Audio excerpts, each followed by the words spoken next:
And Alabama voters went to the polls today in party primary elections and state and county races. At the top of the ballot is the governor's race. We'll start on the Republican side, where incumbent Governor Kay Ivey had her hands full with a very crowded field of challengers. And all 9 fellow Republicans came out to challenge Ivey, including Tim James, son of former Governor Fob James, and Lindy Blanchard, who has received backing from Trump supporter and My Pillow magnate Mike Lindell. Political analysts have been predicting that with a field this crowded, it's doubtful that any candidate will secure a majority on the first ballot, and a runoff is highly likely. The Democratic side is only slightly less crowded, with 6 candidates vying for the nomination. Interesting in both of these races, besides some of the nicknames of the candidates, is the number of women on the ballot for the top job, 6 in all. Here's where things get really interesting. The race for lieutenant governor is all but settled in an interesting turn. There is only one candidate, Republican Will Ainsworth. In fact, there are 3 races in which the Republican candidate faces no opposition, either from within his own party or from a Democrat. The lieutenant governor's race we just mentioned, state treasurer, where Young Boozer faces no opposition, and commissioner of agriculture, where there is no challenger to Republican Rick Pate. And in the Attorney General's race, it looks like Republican Steve Marshall will face off against Democrat Wendell Major.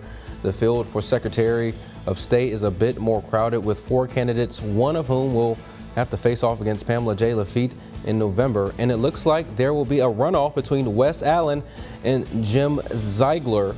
And there is a 3-way race for state auditor. The primary or runoff, if needed, will decide this race, as there is no Democratic opposition in November. And it looks like that will be a runoff between Cook and Sorrell.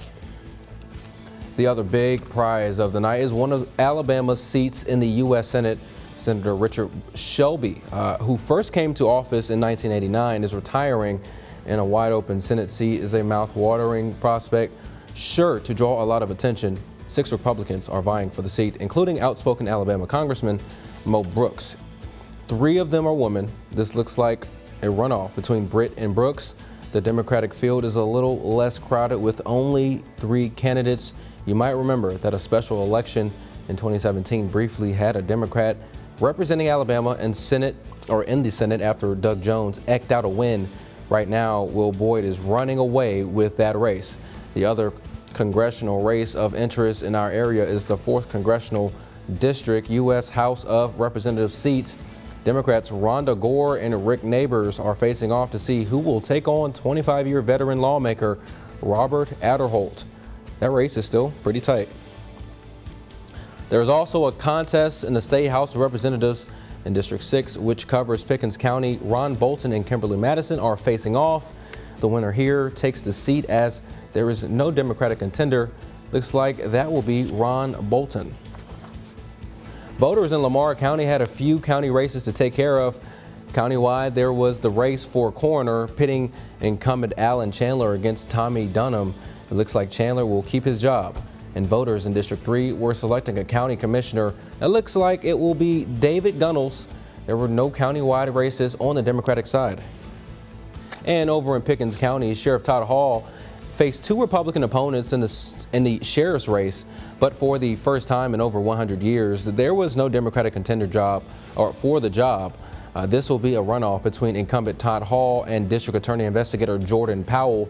Pickens County Republicans were also selecting a county commissioner in District 1. Nancy Ray has taken that race over at the Democrats' table. It was District 2 up for grabs, and it looks like Jill Nolan edged out Bobby Ingram. In all of today's races, if there are runoffs, they will be on June 21st.